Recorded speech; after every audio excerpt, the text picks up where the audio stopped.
Terry, Talk to me, Dan. what are you doing this weekend, mate? Go and watch some rugby league. There's rugby league this weekend. There's rugby league this weekend. There's rugby league this weekend. There's rugby league this weekend. Simply the best. Yes. Rugby league, Terry.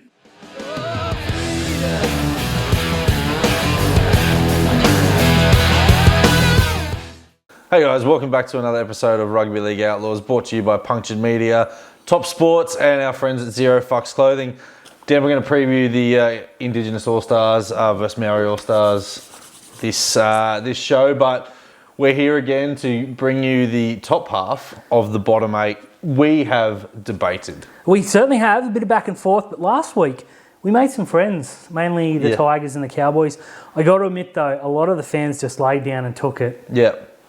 Not what I was expecting, but whatever, you know, be better because your footy team isn't. We've never been wrong before, is all I'm saying. Like you said though, mate, we've debated on and off screen, done 3 or 4 takes, just can't get it right.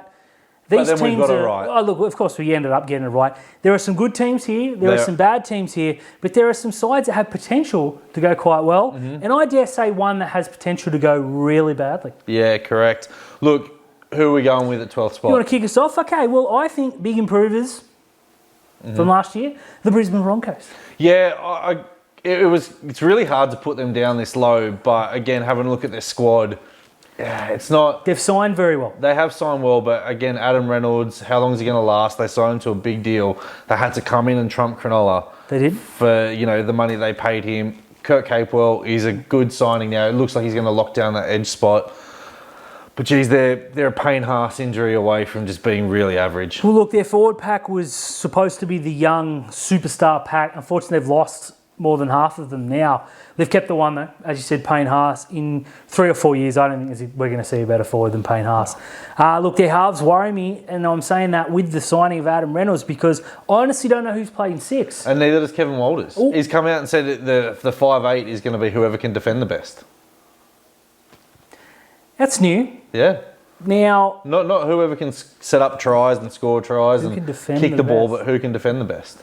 That doesn't strike you with confidence. No, it doesn't. If I were a Brisbane fan, I would certainly be unhappy hearing that. Tyson Gamble was training at 6 during the week, though. So was Albert Kelly. Look, I try to be positive tonight because we were a little bit negative last week, and that's not my style, Terry. I like to be positive. I don't particularly like either of those options. No, and they've re-signed Katoni Staggs on big money to play 5'8", but I think they realise that he just doesn't have that. He doesn't have it. He's a freakish player, but he's not a half. What do you do with Selwyn Cobbo? Now the Dolphins have come in hard for his services. They've got a fullback position that I don't think the Broncos are going to be able to offer him. I think the Broncos can offer him the fullback position because Tessie New can go and play centre. I'm not overly big on Tessie New, but he is a very handy player. Reminds me a lot of Kristen Inu. A good player on his day. Yeah, absolutely. Good player on his day, can fill into multiple positions. But if the Brisbane Broncos want to keep Selwyn Cobbo, after what I saw in that Q Cup, he's got to play fullback. Look, I agree. I think they've said New is the one. Herbie Farnworth, mate, I'm an unashamed fan of that kid. Yeah, I like Herbie. Look, every time you look up, you don't really want to watch too many Broncos games. They're pretty depressing. Every time you look up, he's making a break. Yeah.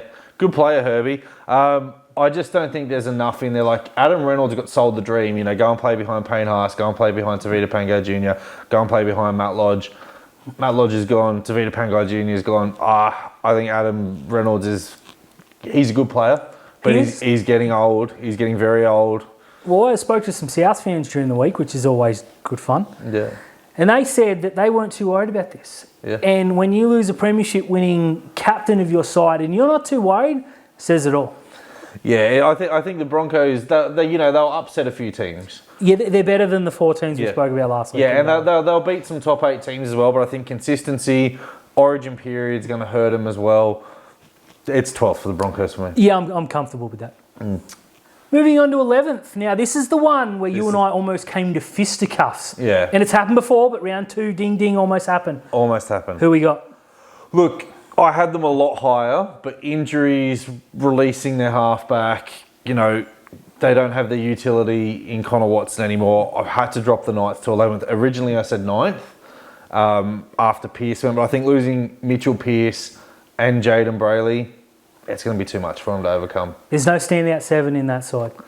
Look, Jake Clifford had a really, really strong back half of the year. True. But the one thing that's let him down through his whole career has been consistency.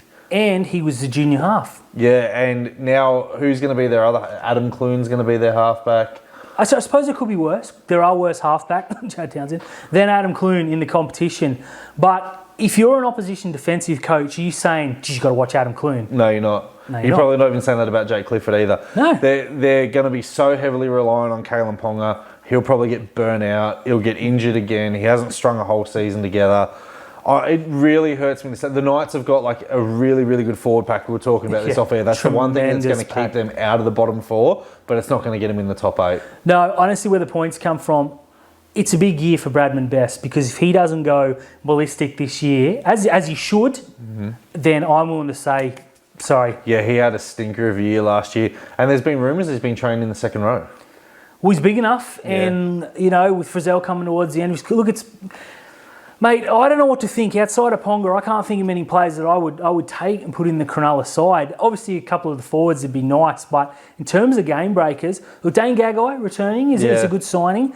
They're going to use their centres better this year, because last year, Bradman Best barely touched the ball. Yeah, they kept going the other side of the field from him as well. Which was dumb. I mean, it's a fantastic centre pairing on its day in Gagai and Best. Yeah. One's an Origin player and the other one's got the potential to be there. But, look, without... Who gets the ball to them? Yeah, without the halves... Yeah, no, I'm not big on the Knights this year. Look, I just want to say on camera that we've given Brayley a bit of grief in the past because it's hilariously funny. Yeah. And we got the better one. Yeah. But him being injured is a real kick in the pants. Look, Dan, if we were to make a joke...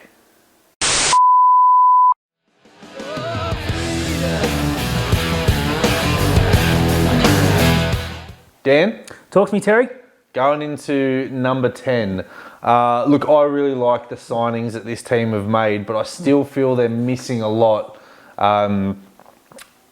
just in the key spine area. Look, and yes. It's the Canterbury Bulldogs. The Canterbury Bulldogs. Now, this one we could talk all night because they've made some signings. They've made some incredible signings. Their backline's terrifying. It is. It's got a lot of points in it. I can't see too many games finishing 40-0 though. Yeah. I think it'll be 40-38 because they're not their own defenders. I think the best sign is come off the field, mate. I think Gus Gould has got him headed in the right direction. Yeah, look, again, you're hearing the stories that there's tension between him and Trent Barrett, though. Well, there's only one winner there, and I don't think many can stand behind Barrett, to be totally honest. Yeah, look, they made some underrated signings. Like, I know he cost, I don't know if he cost the Dragons their season, but Paul Vaughan is a tremendous pickup. He's a brilliant prop, Origin player. Tavita Pangai Jr. is good. Obviously, Josh Adokar. That's a great signing for them. I'm throwing Brendan Aiden. That's the signing that I really love. I wanted him at Cronulla. He would have just rounded out our centre spot perfectly. Brendan Aiden is a terrific pickup. Now, look, they didn't get much value out of Nick Kotrick.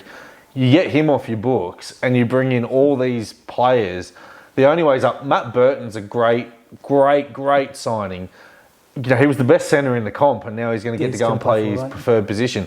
He's got no halves partner, and they don't have a dummy half. Yes, big.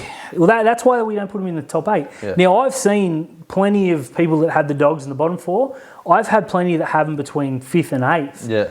They're going to be a team who could do anything on any given day. Yep.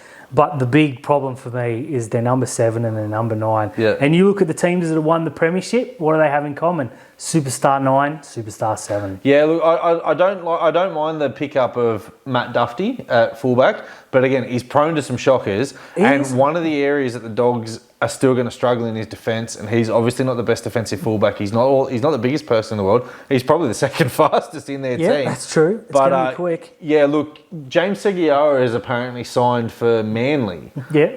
I would have, if I was the Dogs, I would have thrown him the cheap contract. Look, yeah, I can't really argue that. Another one, tremendous upside. Look, I love the signings, and this is a club that had to make risky signings. But each one of them, Burton aside, come with history. And the stats are there. Players that offend, re-offend. Now, I'm hoping they don't, because the Bulldogs, they're fun, they're whipping boys, etc., etc. But I want to see them do well. Yeah, the other thing as well is you don't want to see them in the headlines because you don't want to see rugby league get dragged down. Absolutely not. Now, this is a club that's been through the ringer. They've had some problems on and off the field for many years. Complete culture change. I want it to work. Yeah, they have the culture shift that's obviously gone in there. Then they've signed these risky players. They have. It's got to work for them. It will work for them. I think, having Gus there, they're probably 2 players of their spine and a good coach away from being legitimate threats. It's funny you mention that because now I don't want to see coaches sacked because it's jobs and money's on the line. They've all got families. But if I had to bet on which coach is going to go first, Trent Barrett's $1.01. Oh, if they start bad, it's him or Hook. It's him or Hook. Absolutely right. Now, I want him to go well, but 10th is as high as I can give him. So who do we have at 9th, Dan? The Raiders. Yeah, the Canberra Raiders. The Canberra Raiders. Our old friends. We'll see you in round 1, Canberra Raiders. Yeah, look, for mine, their premiership window slammed shut. Jamal Fogarty, decent pickup. They got Nick Kotrick back. On the wing, love it. Is he going to be on the wing, though? Well, he has to be. Because he's proven he can't play in the centres. Yeah, that's, but I mean, he left Canberra because he wanted money. He went and got paid and comes back. You can't have $750,000 standing on the wing. No, and his last is, the season where they made the grand final, everyone turns around and says, oh, he's this incredible wing. He scored 4 tries that year. Look, he did, but he made about 900 tackle breaks. Yeah. I'm a big fan of Kotrick. I think bringing him back's nice. Now, for mine, this all depends on Jack Whiten does because he was Dally M Player of the Year and I still maintain he wasn't the best player in 2020. Last year, very ordinary and they suffered big time. I think the other reasons why they suffered big time as well is they didn't have a consistent spine. And they're not going to have it with Jamal Fogarty and Jack Whiten. Fullback, Xavier Savage, is it going to be Sean Nickel-Clockstad who goes into the centres? Yeah. What's going to happen there? Because Savage is he's a savage, man. Yeah, he's so quick, electric. Nickel-Clockstad with that neck injury that he had, does he go into the centres to take some pressure off of him? Their forward pack, you've seen when Josh Papali goes off the field, their team just falls apart. Joe Tarpany had a great year. He did, but he was in and out of the side arguing with Ricky Stewart. His missus was all over Instagram. There's something that's just gone amiss at Canberra. You can't go from being in the grand final in the top 4 to just fading so quickly. We've seen it happen under Sticky before, though. Look, we have. You took the words right out of my mouth. Stewart's kind of player, kind of coach that can either get you ready for a grand final or make a mockery of your club in the press. I am willing to shout on camera, hold me accountable, that if they don't make the 8 this year, I think Ricky Stewart's coaching days in Canberra are done. That's a tremendously big call because they love him down there. I don't know why. They do, and I don't know why either. I also want to say on camera that the Viking clap is cringe. Yeah, and the horn. Hate it. It's not even real. Oh. Yeah. 12th.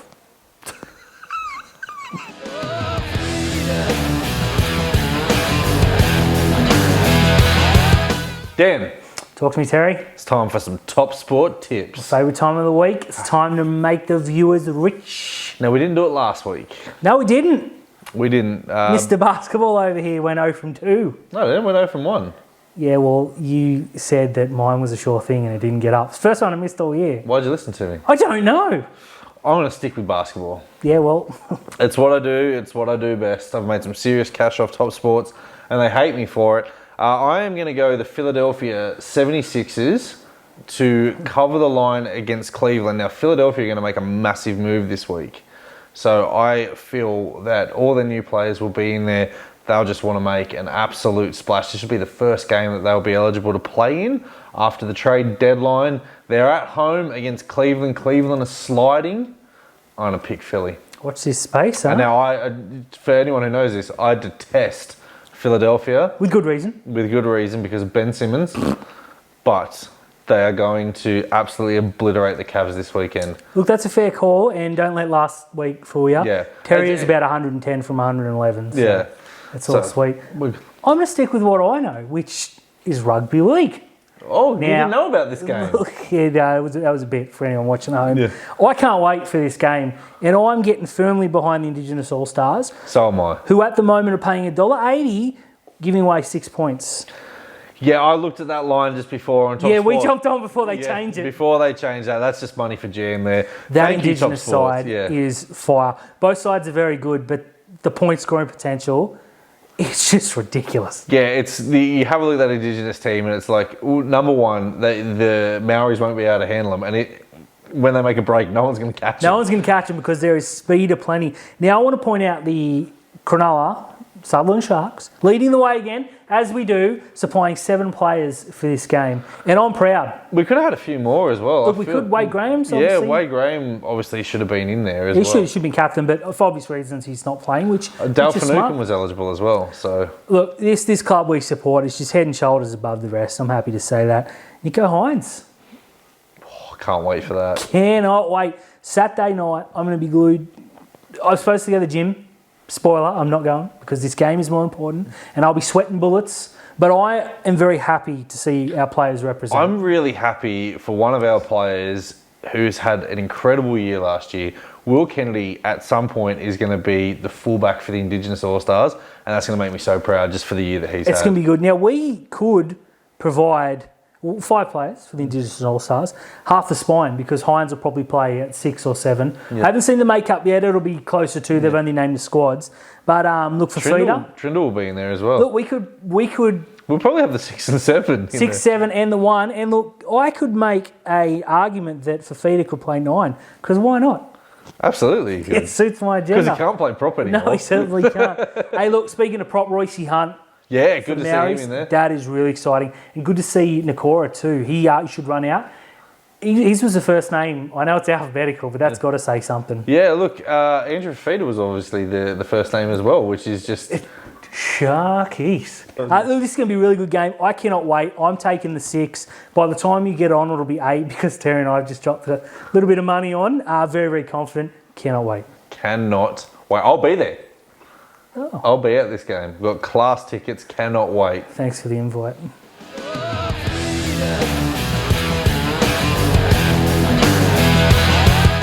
Hey guys, thanks for tuning in to another episode of Rugby League Outlaws, brought to you by Punctured Media, TopSport, and our friends at Zero Fucks Clothing. Don't forget to like and subscribe, jump on, show them some love. Show Dan and I some love as well in the comments. We need it. Tell us what you think of where we put your teams. Dan? Mate, this week. Yeah. Rugby League, baby. Rugby League, baby. Rugby League, baby. Rugby League, baby. Rugby League, baby. Rugby League, baby. Rugby League, baby. Rugby League, baby. Rugby League, baby. Rugby League, baby. Rugby League, baby. You heard him. Said I don't need lots of people trying to tell me what to do.